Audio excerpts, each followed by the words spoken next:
Welcome to Sorghum Frontiers. This is the 4th year of our global launch of iGrowth, and we're here today in Hereford, Texas with Dr. Zach Eder to discuss the hybrids.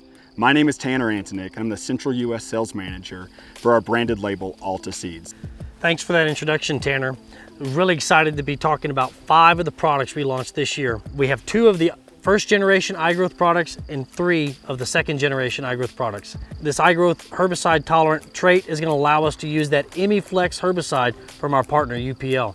I'm going to go ahead and start off by talking about our 2 first generation products, the G1142 IG and the G2177 IG. As we've seen yields come in and out of South Texas, and we've been able to evaluate these products in the high plains, they're really performing as expected. The biggest part though is that growers are able to experience the iGrowth technology in conjunction with the ImiFlex chemistry from UPL in the field.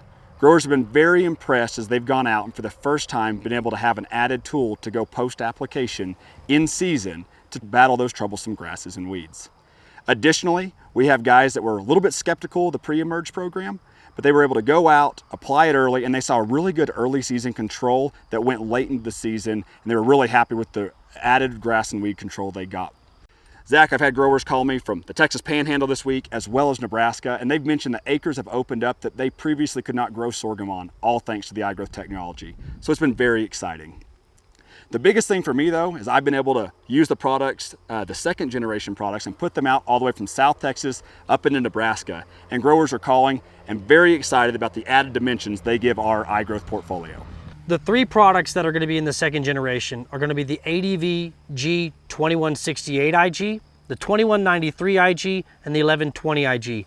I think, Tanner, these are really going to open up a lot of acres for you. That really excites me because I did get my start in South Texas, and I do have growers down there that when we put in G1142 IG and the G2177 IG, they saw those quicken up, and they were a little too early for what those growers want to plant. As we look at these second generations, what advice would you give them? What product would you place as we look at those markets?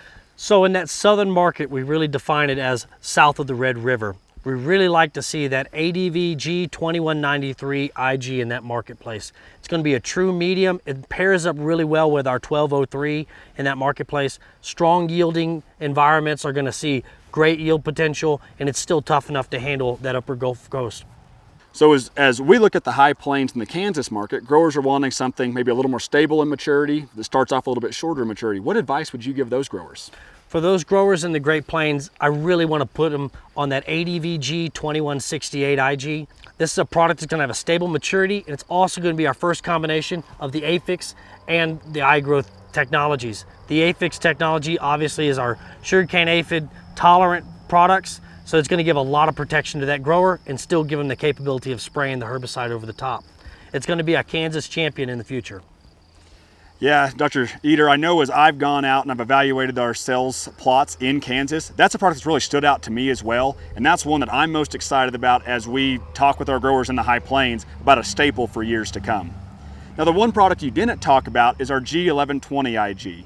And this is one, as I go around and I meet with our retail partners or the growers in the field and I show them plot data, it's one that really pops. And it's because it's winning trials, both dryland and irrigated. What would you tell us about that product?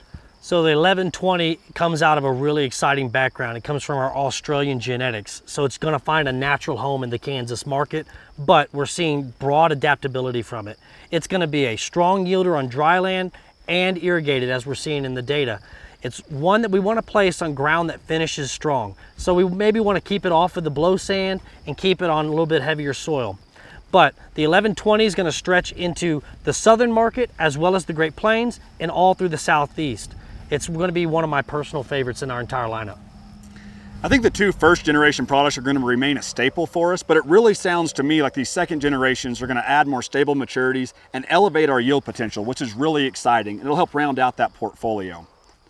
Now, Dr. Eder, as I'm visiting with my growers, I am getting 3 questions that pop up quite often. First is, what about trait integration? We have really good existing conventional products, and are you doing anything there to help add the iGrowth technology to some of those products that guys have known and loved? Second, what about a high yielding product that can go on high end irrigation or move east into high productive dryland soils? And lastly, what about forages? Are you working on anything there? Those are three great questions, and I'm getting the same ones from our growers. So first, with the trait integration, we're real excited. In 2022, this coming season, we're going to be looking with our growers in the field at the first of the trait integrated hybrids. So products that you see in our current lineup, those parents have been moved into the iGrowth breeding program, and we're going to have those hybrids in the field next year. The second question you had was if we're going to be moving into the high yielding environments with our full seasons. And we have two in what we're calling the third generation products. And that's the XG034 and the XG015. Those are going to be top yielding products, combining longer maturities with that yield potential. And those are going to be where we're going to go after those yield competition type acres. And the last question you mentioned is the forages. That's the most exciting one.